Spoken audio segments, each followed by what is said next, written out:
তুমি কি ভেবেছ তোমায় ওরা ছেড়ে দেবে? তুমি ওদের বিরুদ্ধে আলোচনা করবে, তুমি ওদের বিরুদ্ধে দল গঠন করবে, ওরা তোমায় ছেড়ে দেবে? তুমি তো ভুল কাজ করছো, তুমি নিজেও বুঝতে পারছো না। তারা সমাজের এক জায়গার মানুষ, তুমি তাদের বিরুদ্ধে লড়াই করার চেষ্টা করছো।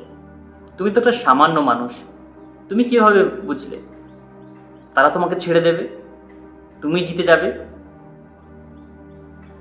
তারা যতই ভুল করুক, তারা যতই অপরাধ করুক, অপরাধী তারা নয়।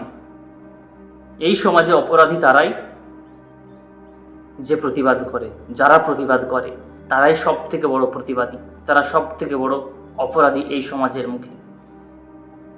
তাই তুমি যদি ভেবে থাকো যে তোমাকে ওরা ছেড়ে দেবে, তোমাকে ওরা সম্মান জানাবে, এটা তোমার ভুল ধারণা। এটা কলিযুগ ভাই। এই সমাজ তোমাকে চাই তুমি ডাউনগ্রেডেড হও।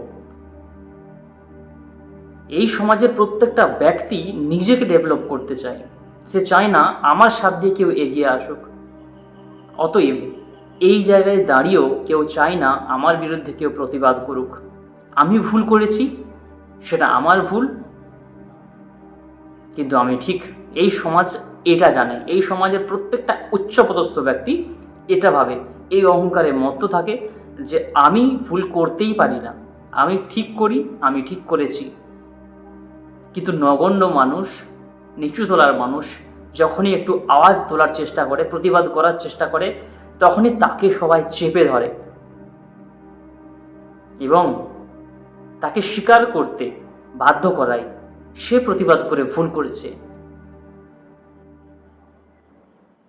যতই তারা ভুল করুক, অতএব তুমি কিভাবে তোমার লড়াই লড়বে, তুমি কিভাবে তোমার নিজেকে জেতানোর জন্য চেষ্টা করবে, সেটা তোমাকে জানতে হবে, তোমাকে বুঝতে হবে।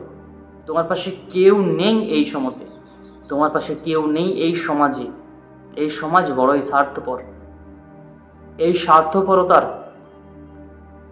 জালের মধ্য থেকে তোমাকে বেরিয়ে আসতে হবে এবং নিজেকে উঠে দাঁড়াতে হবে এবং সেই জাল থেকে বেরিয়ে দেখিয়ে দিতে হবে যে জালের ভিতরের যে অহংকারী উচ্চপদস্থ ব্যক্তিগুলো আছে তারাই দোষী। তাদের জন্য তোমার আজ এই অবস্থা, তোমার এই মানসিক অবনতি, তাদেরকে বুঝিয়ে দিতে হবে। ওঠো, জাগো, লড়াই করো, থেমো না। এই সমাজ তোমায় সাথ দেবে। ভবিষ্যতে যখন পুরো ময়লা মুছে যাবে, তখন তারা বলবে আমরা জানতাম তুমি পারবে, তোমার সাথে আছি, চলো। কিন্তু এখন কেউ সাথ দেবে না। এখন সবাই পা চাটতে ব্যস্ত। তারা জানে যে তোমার কোনো ক্ষমতা নেই। আজ তোমায় সাপোর্ট করলে তাদের কাছে সে সাপোর্ট পাবে না, তাই তোমায় সাপোর্ট করলে তাদের কোনো লাভ নেই। তাই জন্য নিজেকে ইউনিক করে তোলো, যাতে করে তারা তোমাকে সাপোর্ট না করলেও একটা সময় আসবে তারা তোমার কাছে আসবে সাপোর্ট চাইতে।